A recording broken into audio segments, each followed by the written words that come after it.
रमजान में अगर पड़ोस में चूल्हे का धुआं ना उठे तो एक बार पूछ लेना क्या बात है, आज इफ्तारी में चूल्हा नहीं जला, आज कुकर की सीटी की आवाज ना आई। अगर वो चुप हो जाए तो समझ लेना आज चूल्हा खाली रह गया है। फिर अपने घर का सारा खाना उठा, रब ने तुझे इस्तिताअत दी है तो उस भूखे के बच्चों को जाके खिला। कसम खुदा की हम खाएंगे गंदगी बन के निकल जाएगा, यतीम गरीब खाएंगे हल्का लुकमा हलक से उतरेगा, दुआ बन के अल्लाह के अर्श से जाके टकरा जाएगा। ये कोशिश करनी है इंशाअल्लाह। लोग आते ताज़ियत के लिए, माफ कीजिएगा बहुत कड़वा बोल रहा हूं, शायद आपके मिजाज के मुताबिक ना बोल रहा हूं, लेकिन मेरा उसूल है मैं आईना को दिखाऊंगा दाग चेहरे के, जिसे खराब लगे सामने से हट जाए, मसला ही कोई नहीं। आज हमारी कंडीशन ये है, जब कोई यतीम हो जाता है तो सगा चचा यतीमों का कुर्सी डाल के बैठता है। इधर यतीम बेटी बैठी होती है, इधर यतीम बेटा बैठा होता है, और यूं गले में हाथ डाल के आज बैठा है, तसल्ली दे रहा है उसको, तसल्ली दे रहा है। लोग आके कहते हैं, लोग कहते हैं ये बच्चे मरने वाले थे, तो बच्चे आने वालों का मुंह देखते हैं, फिर रोने लग जाते हैं। फिर चचा हाथ रख के कहता ना बाप चला गया है, चचा मौजूद है। बहुत अच्छे लगे ये वादे, बहुत अच्छे थे ये लहजे, जब कभी यतीम का माथा चूमा जा रहा था, जब कभी यतीम को सीने से लगाया जा रहा था, लेकिन किसे पता था कि ये सिर्फ दिखावा है, ये सिर्फ नामो नमूद है। आज तीजा है इसलिए चचा की करवट में यतीम बैठा है, आज 40वां है इसलिए चचा की गोद में यतीम बैठा है, ताकि रिश्तेदारों को पता चल जाए ये जो भाई है ना ये अपनों से बड़ा प्यार करता है। लेकिन 40वें के गुजरने की देर होती है, जब वही यतीम बच्चे अपने घर की भूख की शिकायत लेकर के, अपने चूल्हे की ठंडे होने की शिकायत लेके सगे चचा के दरवाजे पर आते हैं और सगे चचा से कहते हैं चचा आज 3 दिन हो गए घर में कुछ पका नहीं है, माँ दाल रोटी बनाती रही है, आज चचा दाल भी खत्म हो गई है। पहली बार चचा दे देता है, दूसरी बार दे देता है, लेकिन जब तीसरी बार यतीम आके कहता है चचा आज 3 दिन से कुछ नहीं खाया है, फिर यही चचा कहता है कि मैं तुम्हारे लिए तो नहीं कमा रहा हूँ, कहां से लेकर के आऊं। और कई बार तो इतने जालिम होते हैं भाई जो सगे भतीजों से कहते हैं तुम्हारा बाप मर गया, तुम्हें हमारे ऊपर छोड़ के चला गया है, खुदा के वास्ते कभी यतीमों को ताने ना देना, अगर देने हो तो कभी गले से ना लगाना, इसलिए कि हम जानते हैं यतीम गैरत वाले होते हैं। ये जो तुम्हारे दरवाजे पे आते हैं इसलिए नहीं आए कि इन्हें बेगैरती लेकर के आई है, ये तो इसलिए चले आए तूने उस दिन सर पे हाथ रख के कहा था भतीजे कभी जरूरत पड़ जाए तो दरवाजे पे आना, कभी कमी महसूस हो बाप की तो मुझे आवाज दे लेना। आज धक्के ना दे, या तो कल सीने से ना लगाता, या आज धक्के ना दे, तुझे क्या पता यतीमी का दर्द क्या होता है, तू क्या जाने बाप की जुदाई का दाग क्या होता है। उनसे पूछो जिन्होंने बाप को कब्रिस्तान पहुंचा दिया है, खुदा की कसम जब ईद आती है जमाना हंसता है, यतीम रोया करते हैं, जब बकरीद आती है जमाना मुस्कुराता है, यतीम रोया करते हैं। खुदा की कसम सेगरा बंधना बड़ी बात है, अगर बाप ना हो जमाना मुस्कुराता है, यतीम रोया करते हैं। तुम्हें क्या पता यतीमी दाग क्या है, यतीमी कहते किसे है। आज तुझे कहानी बताऊं, मुस्तफा जाने रहमत का दौर है, ऐलान नबुव्वत का इब्तदाई हिस्सा है, आका करीम ने ऐलान नबुव्वत किया है, अल्लाहु अकबर, इस्लाम हक्कानियत की बुनियाद पर फैल रहा है।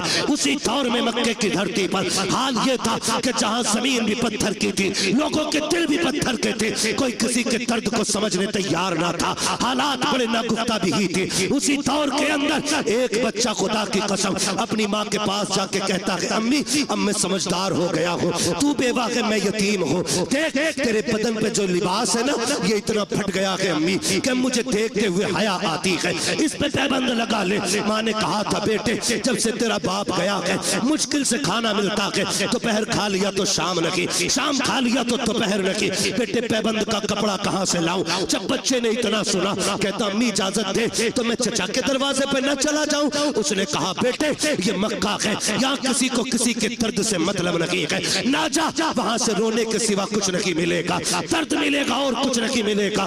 बच्चा ने कहा माँ हो तो सकता है कि कभी मुझे देख के उसके सीने में भाई की मोहब्बत जाग जाए, ये भी तो हो सकता है मेरे चेहरे को देखे तो मेरे बाप की याद आ जाए। अम्मी इजाजत दे। माँ ने ना चाहते हुए भी बच्चे के इस इसरार पे बच्चे के सर पे हाथ रखा, बेटे अगर तू कोशिश करना चाहता है तो जा जाके कर ले। जब बच्चा चचा के दरवाजे पे आया, दरवाजे पे दस्तक दी, अंदर से चचा निकला, देखा भतीजा खड़ा है, कहा कैसे आए हो? उसने हाथ जोड़ के कहा, देख आज तक वाकई में कट गई, हमने कभी रोटी नहीं मांगी, हमने पूरी जिंदगी काट दी, आज तक तुझसे सवाल नहीं किया। चचा एक मोहताजी ले आई है, मजबूरी में आना पड़ा है। कहा कौन सी मजबूरी? कहा मेरी माँ ने जो कपड़े पहन रखे हैं वो इतने फट चुके हैं कि बदन जगह जगह से दिख रहा है, इसलिए आया हूँ, एक चादर दे दे ताकि माँ का बदन छुप जाए। जैसी इतनी बात बच्चे ने कही है, चचा ने धक्का दिया, कहा तेरा बाप मेरे ऊपर बोझ बना के गया था, नहीं है तुम्हारे लिए एक बूटी कौड़ी भी।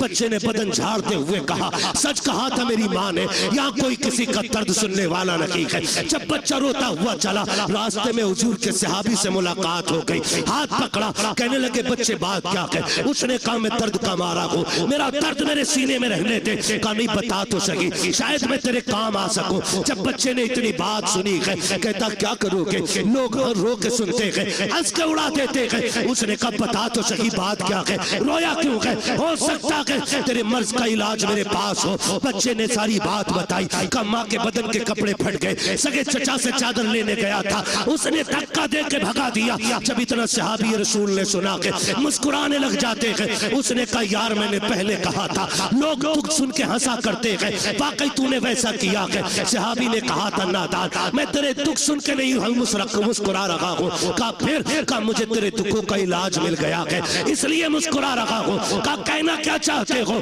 कहा तुझे जो चाहिए, एक चौखट ऐसी है जहाँ से कभी किसी को खाली नहीं लौटाया जाता है, अगर जाना है उस चौखट पे चला जा।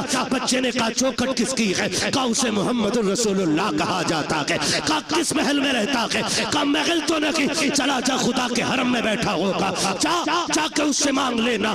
बच्चा माँ का फर्मा बरदार था, उसने कहा ऐसे नहीं जाऊंगा, पहले माँ से इजाजत लूंगा। अब बच्चा घर आया है, कभी रो रहा है कभी मुस्कुरा रहा है। माँ ने हाथ पकड़ के कहा था ओ बेटे बात क्या है, चादर नहीं लाया और रो क्यों रहा है, हंस क्यों रहा है? बच्चे ने कहा था माँ जब चचा का सितम देखता हूँ तो रोना आता है, लेकिन एक सखी की खबर सुनता हूँ तो मुस्कुराना आ जाता है। कहा बेटे कहना क्या चाहते हो? कहा एक सखी का पता मिला है, सुना के वहां से कोई खाली नहीं जाता है, अगर माँ इजाजत दे तो उससे चादर मांग लाऊं। माँ ने कहा बेटे क्या नाम है उसका? कहा उसे मोहम्मद इब्ने अब्दुल्ला कहा जाता है। माँ ने कहा ना बेटे उसकी चौखट पे न जाना, सुना के जो उससे बात कर लेता है उसी का हो जाता है, सुना के जो उसे देख लेता है उसी के गीत गाने शुरू कर देता है, और सुना ये भी है कि जो उसके पास जाता है वो उसे कलमा पढ़ा के छोड़ता है। जब बच्चे ने इतना सुना कहा था अम्मी तेरे सर की कसम खा के कहता हूँ इजाजत दे, मैं तेरा लाल हूँ, मैं कलमा नहीं पढ़ूंगा, अगर चादर ऐसे ही देंगे तो ले आऊंगा, लेकिन चादर के बदले में कलमा नहीं पढ़ूंगा। माँ ने कहा ठीक है फिर चला जा, लेकिन कलमा नहीं पढ़ना है। बच्चा आया दौड़ करके, मुस्तफा हरम में बैठे हैं, उसने आके कहा था या मोहम्मद इब्ने अब्दुल्ला। जैसी बच्चे ने इतनी आवाज दी है, नबी के तेवर नहीं बदले गए, नबी के चेहरे पे शिकन नहीं आई थी, ये नहीं सोचा था इस बच्चे ने नाम कैसे लिया। नबुव्वत वाली आंखें फिरी, मुस्कुरा के बच्चे को देखा। आका कहते क्या बात है बेटा? उसने कहा जरा इधर तो आइए, अल्लाह अकबर, बच्चा बुला रहा है। नबियों का इमाम अपनी जगह से उठा और यतीम के करीब चला गए, आके करीब गए हैं। उसने कहा ठहर जाइए, पहले मेरी कुछ शर्तें हैं वो मान लीजिए। आका कहते बात क्या है बेटे? कहा कि मुझे मजबूरी लेके आई है, मेरी माँ के बदन के कपड़े फट गए हैं, एक चादर की जरूरत ले आई है। उसने कहा था सुना कि जब तुम किसी की मदद करते हो तो पहले कलमा पढ़ाते हो, सुनो मैं माँ की कसम खा के आया हूँ, मुझे तुम्हारा कलमा नहीं पढ़ना है। इतना बच्चे ने कहा। मेरा नबी मुस्कुराया, कहते बेटे वो तेरी मर्जी है, तुझे जो चाहे फैसला करना, जरूरत तो बता दे। उसने कहा मुझे एक चादर चाहिए ताकि मेरी माँ का बदन छुप जाए। इतना सुना आका करीम ने मुजम्मिल वाली चादर कंधे से उतारी, यतीम की गोद में रख दी। फरमाया बेटे कुछ और चाहिए? कहा बस मेरा काम हो गया है। जैसी बच्चे ने चादर को लिया है, सीने से लगाया है, जैसी चादर सीने से लगी है, इश्क मुस्तफा का सीने में उतरना शुरू हो जाता है। अब बच्चा कभी घर को सोचता है, कभी उनके चेहरे को देखता है, कभी घर की तरफ सोचता है, कभी चेहरे को सोचता है। अल्लाह अकबर, बच्चे ने चेहरा फेंका, फेरा घर की तरफ दौड़ लगा दी। जैसी दरवाजे पे गया, माँ इंतजार में खड़ी थी। उसने कहा बेटे ले आया चादर? कहा हाँ। कहा बेटे पहले बता तूने कलमा तो नहीं पढ़ा उनका? बच्चा कहता है माँ तेरे सर की कसम, कौन कहता है कि वो जबरदस्ती कलमा पढ़ा दे गए? मैंने जाके उनसे ये कहा था मुझे तुम्हारा कलमा नहीं पढ़ना है। उन्होंने कहा वो तेरी मर्जी है, जरूरत बता। तो अगर मैंने चादर का नाम लिया, उन्होंने अपने कंधे की उतार के दे दी। जब इतना सुना के माँ चादर को पकड़ के रोकने लग गई। उसने कहा पगले सिर्फ चादर लेके आया है, उस नबी का दीन क्यों नहीं लेके आया?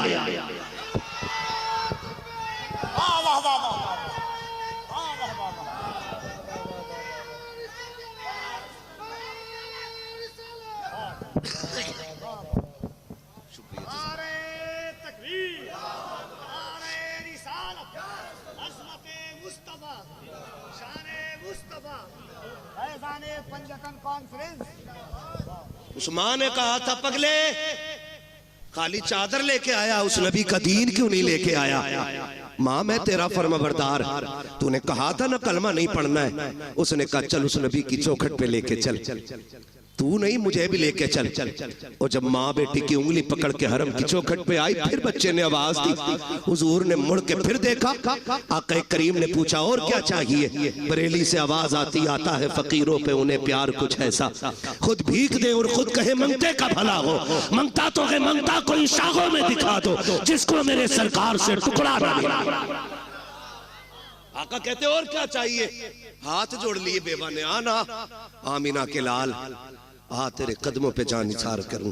हुजूर आ गए, क्या बात है?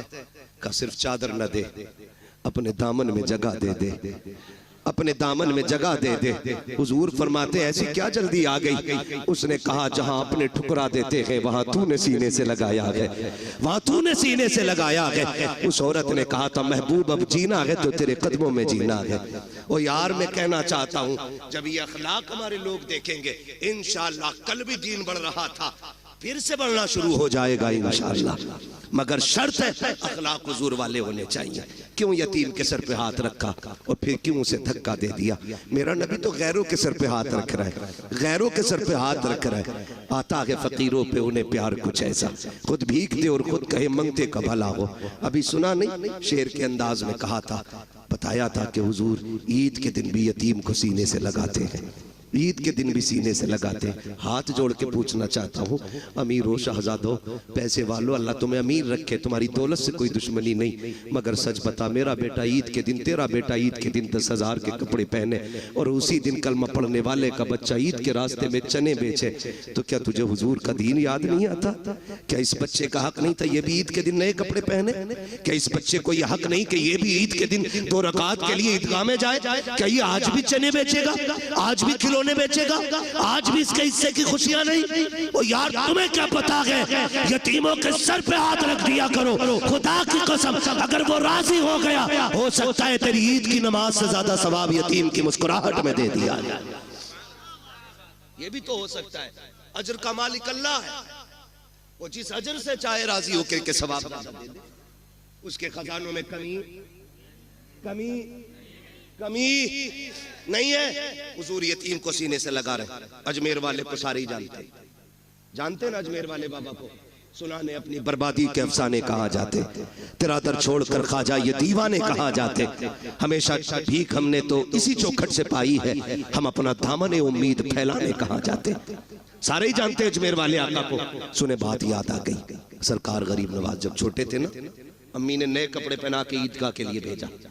जब निकले ना ईद की नमाज पढ़ने आए तो नए कपड़े थे, रास्ते में यतीम बच्चा खड़ा था, उसके कपड़े फटे पुराने थे, कंधे पे हाथ रखा, क्यों न रखता, करीम इब्ने करीम है, सखी इब्ने सखी, ये नस्ल करीमों की लजपाल घराना है ना। कंधे पे हाथ रखा, यार तूने क्या उलिया बना रखा है, तूने ही नए कपड़े नहीं पहने? बच्चा रो के कहता मेरा कोई भी नहीं है, मेरा कोई भी नहीं है। कौन नए कपड़े पहना था? न माँ है न बाप है, मैं लावारिस हूँ। कंधे पे हाथ रखा का फरमाने लगे हम हैं ना, फिर लावारिस कैसा है? का आप ईद पढ़ने जा रहे हैं, इतनी जल्दी क्या करेंगे? फरमाने लगे ठीक है एक काम कर, 2 तेरे कपड़े पुराने हैं, 2 मेरे कपड़े नए हैं, ऐसा कर अपनी कमीज मुझे दे दे, मेरी कमीज तू ले ले। एक तेरा नया हो जाएगा, एक मेरा नया हो जाएगा। एक तेरा पुराना हो जाएगा, एक बोले बोल सकते, एक तेरा पुराना हो जाएगा, एक मेरा पुराना हो जाएगा। कपड़े बदल लिए, घर आए माँ ने बेटे का हाल देखा मोइन जी, अम्मी का दो नए पहन के गया था, एक पुराना किधर से पहन के आया। अम्मी एक गरीब खड़ा था, उस पे कपड़े नहीं थे, उसकी कमीज मैंने ले ली और अपनी कमीज उसे दे दी थी। तब माँ ने कहा था मेरे लाल तू बड़ा गरीब नवाज है। आज तक दुनिया गरीब नवाज कह रही है, आज तक दुनिया गरीब नवाज कह रही है। हाथ जोड़ के कहना चाहता हूं खुदारा, अपनों के दर्द बांटो। आज दर्द बिखरे पड़े हैं, जलसों की कमी नहीं है, महफिलों की कमी नहीं है, खतीबों की शोरा की कमी नहीं है। मेरे जैसे कितने निकम्मे फिर रहे हैं। आज कमी है तो अहले दिल की कमी है, आज कमी है तो दर्द समझने वालों की कमी है। हाँ, अगर किसी का दर्द देख के तेरी आंख में आंसू ना आए तो फिर जाके रात को लेट के सोच, लुक़्मे हराम के हैं, यह तरबियत अच्छी नहीं हुई है। खुदारा रवैये अच्छे करें, हम तो अपनों के ना हो सके, गैरों से क्या उम्मीद, गैरों को क्या उम्मीद हमसे होगी। दर्द बांटने के आदी बने, एक दूसरे को प्यार बांटे, एक दूसरे को मोहब्बतें बांटे। आप देखें तो सही, आप जिंदगी के हालात देखें और बख्शिश देखें, नवाजिशें देखें, आप कैसे कैसे नवाजा जाता है। बात बढ़ जाएगी क्योंकि अभी एक मुकम्मल शायर को सुनना है हमें और आपको, ठीक है ना। बात 3 बजने को आ गए हैं, ठीक है। किसी को कहीं जाना है, किसी को कहीं जाना है, लेकिन जाने से पहले एक दुआ के उजाले अपनी यादों के हमारे साथ रहने दो, न जाने किस गली में जिंदगी की शाम हो जाए। जाना नहीं है तुम्हें, तवज्जो है सारे लोगों की।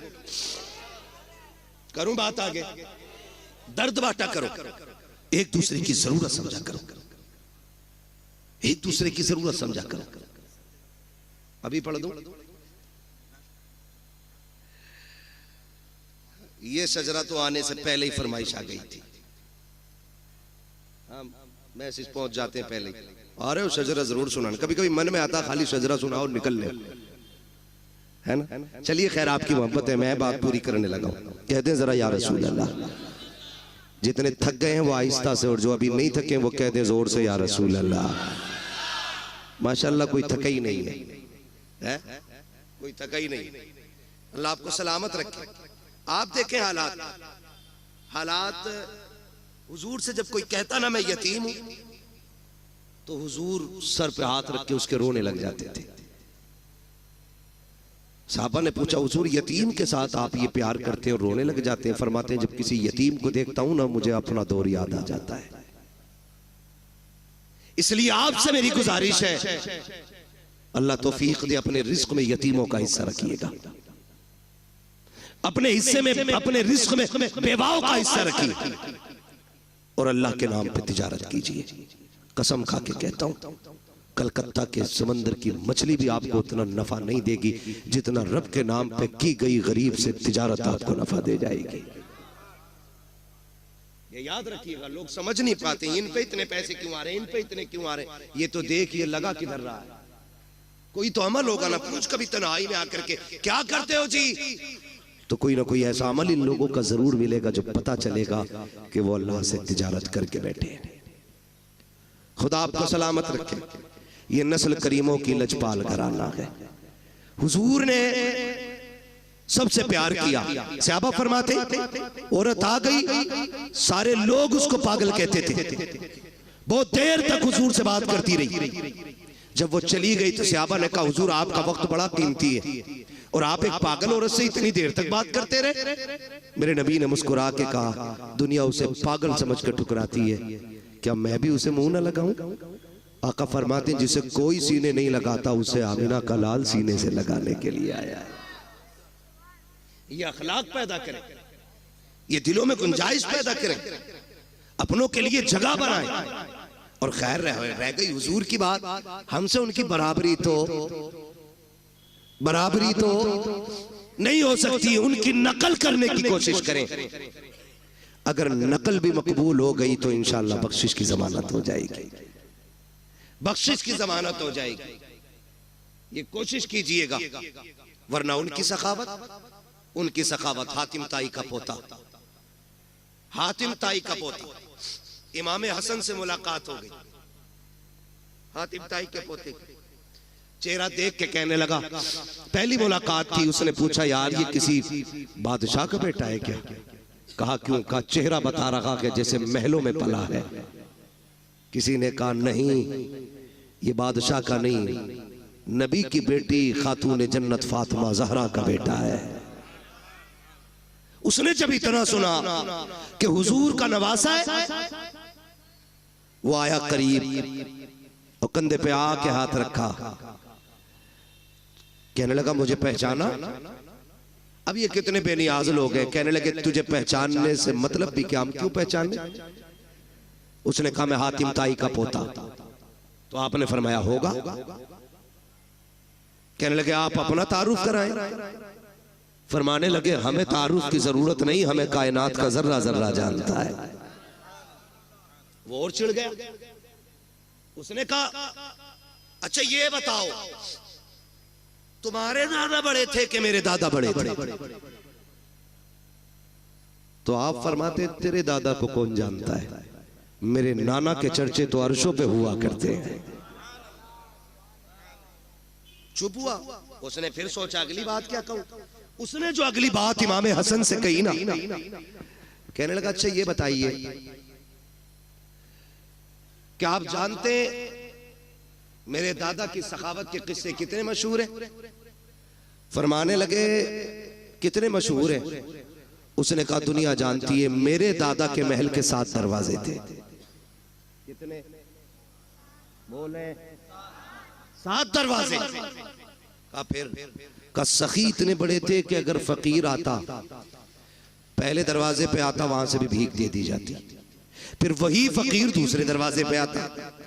का इतना सखी था मेरा दादा कि धक्का नहीं देता, भीख देता था।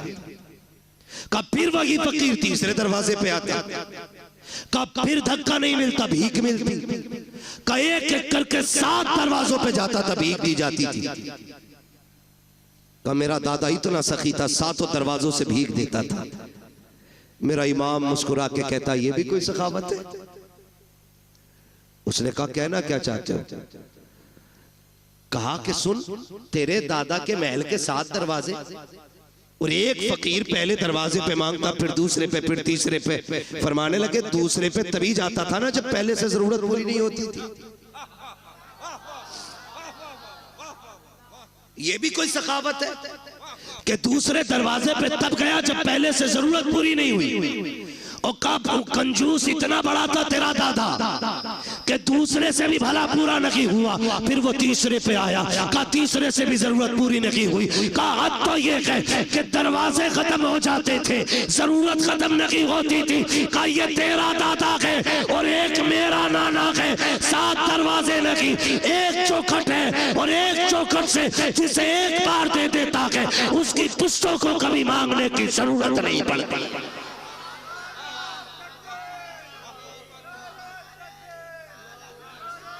नारे तकबीर, नारे रिसालत, फैज़ाने पंजतन कॉन्फ्रेंस। सुभान अल्लाह, क्या बात है मुफ्ती साहब। कौन देता है देने को मुंह चाहिए, देने वाला है सच्चा, देने वाला है सच्चा हमारा नबी। आखिरी बात अर्ज कर दो, तवज्जो है। अल्लाह से हुजूर का सदका मांगे। फक्र फाका भूख तंगदस्ती कभी आ जाए तो हराम की तरफ हाथ नहीं बढ़ाएंगे इंशाअल्लाह।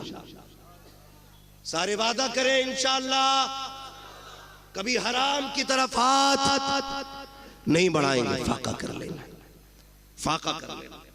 फाका करना ऐब नहीं है, हराम का एक दाना खाना भी ऐब होता है। जिस तरह गलत दवा डालने से फसल तबाह हो जाती है, उसी तरह गलत रोजी खिलाने से नस्ल तबाह हो जाती है। इसलिए कभी हराम नहीं खाना। हलाल की बरकत ही अलग होती है। हलाल के लुक़मे खाने वालों की नस्लें कभी फरीद बनती हैं, कभी निजाम बनती हैं, कभी बख्तियार काकी बनती हैं, कभी साबिर कलियरी बनती हैं, कभी अहमद रजा बनती हैं, कभी मुस्तफा रजा बनती हैं। हाँ, ये हलाल खाने वालों की नस्लों की बरकत है।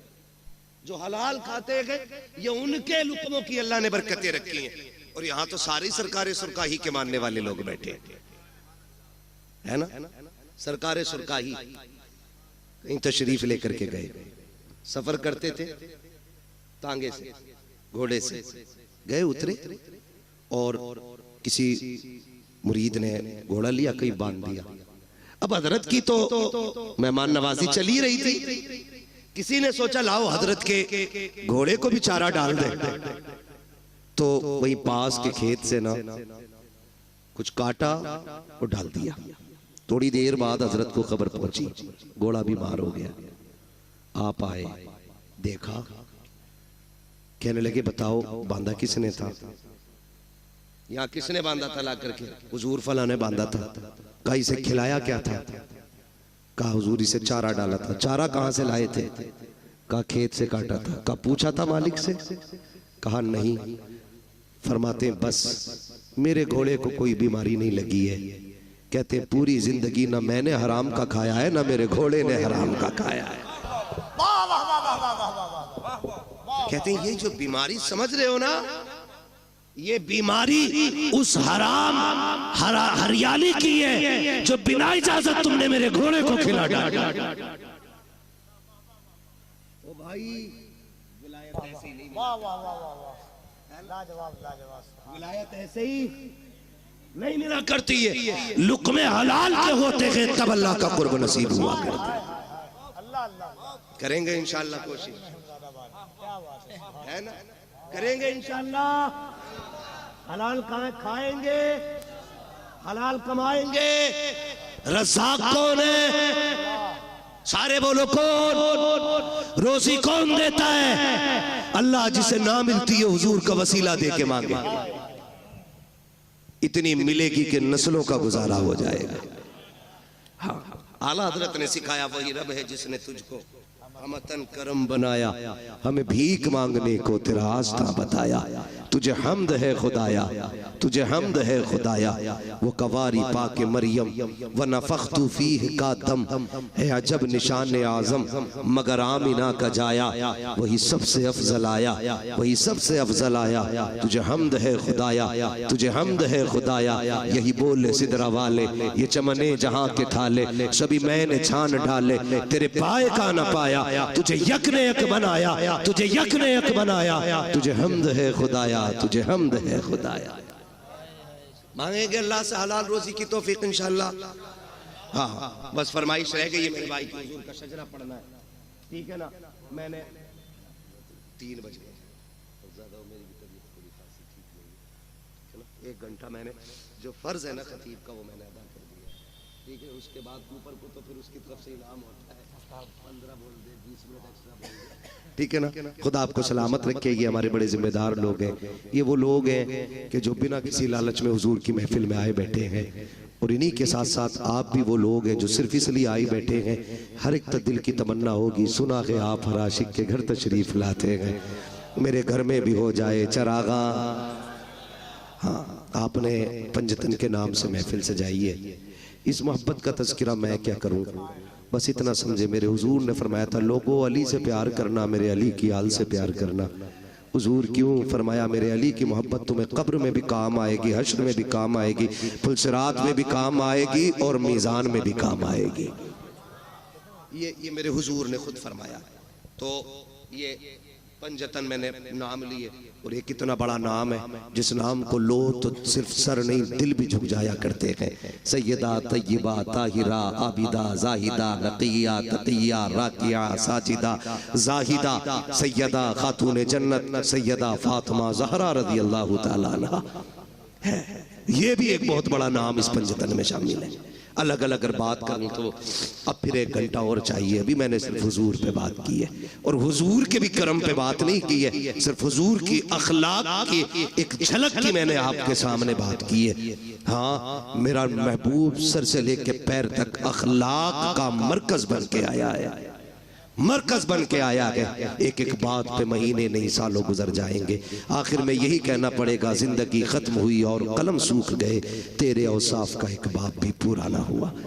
हाँ, मेरे जैसे 1400 साल से कितने आए और आकर के चले गए और आके जाते रहेंगे, लेकिन हुजूर के जिक्र का हक कमा हक को अदा नहीं हो सकता है। मेरी पूरी तकरीर ये थी कि हमें हुजूर के अखलाक का एक पल ये लेना है कि हमें इंशाअल्लाह गरीब यतीमों की दिखावे के लिए नहीं, रब की रजा के लिए मदद करेंगे इंशाअल्लाह।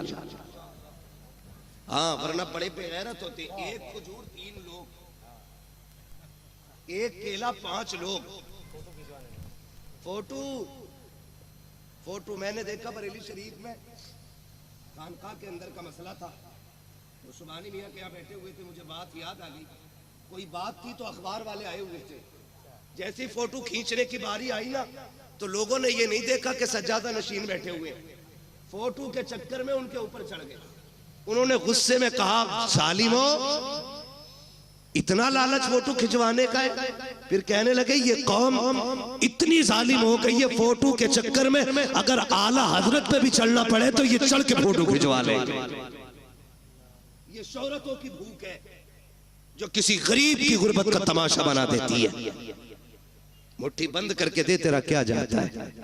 और जो तू दे रहा है माँ के पेट से लेके तो पैदा नहीं हुआ, ये दिया किसने? बोले सारे, किसने दिया? अल्लाह ने दिया। कभी यतीम देखा करो तो ये सोच के सर पे हाथ फेर दिया करो, शुक्र है अल्लाह ने मेरे बच्चों के सर पे उसके बाप का साया रखा है। ये भी तो हो सकता था उसका बाप जिंदा होता और तेरे बच्चे यतीम होके गलियों में टहल रहे होते। करम है, उसने साया बना रखा है। दुआएं मांगा करो, अल्लाह बच्चों के सर पे बाप का साया रखना, वरना मुश्किल हो जाती है जिंदगी। ये दुनिया इतनी जालिम है, सच ये उस वक्त तक यतीम को रोटी नहीं देती जब तक उससे जूते साफ नहीं करा लेती। ये बेवा के बदन पे उस वक्त तक कपड़ा नहीं डालती जब तक उसके कपड़े नहीं उतरवा लेती। कितने बाजार पे जिस्म इसलिए बिक गए कि घर में रोटी नहीं थी, और हम ज़कात के लिए बिरादरी ढूंढते रह गए, पेशावर के लोग तलाश करते रह गए। जरूरी नहीं है जो हाथ नहीं फैला रहा है वो जरूरतमंद नहीं। कभी पड़ोस के खामोशी से भी समझ ले, रमजान में अगर पड़ोस में चूल्हे का धुआं ना उठे तो एक बार पूछ लेना, क्या बात है आज इफ्तारी में चूल्हा नहीं जला, आज कुकर की सीटी की आवाज ना आई। अगर वो चुप हो जाए तो समझ लेना आज चूल्हा खाली रह गया है। फिर अपने घर का सारा खाना उठा, रब ने तुझे इस्तिताअत दी है तो उस भूखे के बच्चों को जाके खिला। कसम खुदा की हम खाएंगे गंदगी बन के निकल जाएगा, यतीम गरीब खाएंगे हल्का लुकमा हलक से उतरेगा, दुआ बन के अल्लाह के अर्श से जाके टकरा जाएगा। ये कोशिश करनी है इंशाअल्लाह। ये आज मेरी पूरी तकरीर का इतना निचोड़ है, जितना मैंने कह दिया आपसे करेंगे इंशाअल्लाह। और रोजी भी खाएंगे तो हलाल खाएंगे इंशाअल्लाह। उम्मीद है यहाँ जितने बैठे हैं हलाल वाले बैठे होंगे, इसलिए कि हुजूर की महफिल में हराम खाने वाले नहीं आया करते हैं। यही उम्मीद की जाए ना। अब ठीक है, जिन्हें शजरा सुनना जरा बोल दे सुभान अल्लाह। इतनी जोर से कहने पे तो मैं नमाज जनाजा नहीं पढ़ाऊंगा। आप तो शजरे की बात कर रहे हो। ऑपरेटर साहब ईमानदारी से अब इसकी आवाज बढ़ा दो, है ना, वरना हमारी आवाज इतनी घट जाएगी कि मौलवी कम हो जाएगा। बोले जरा।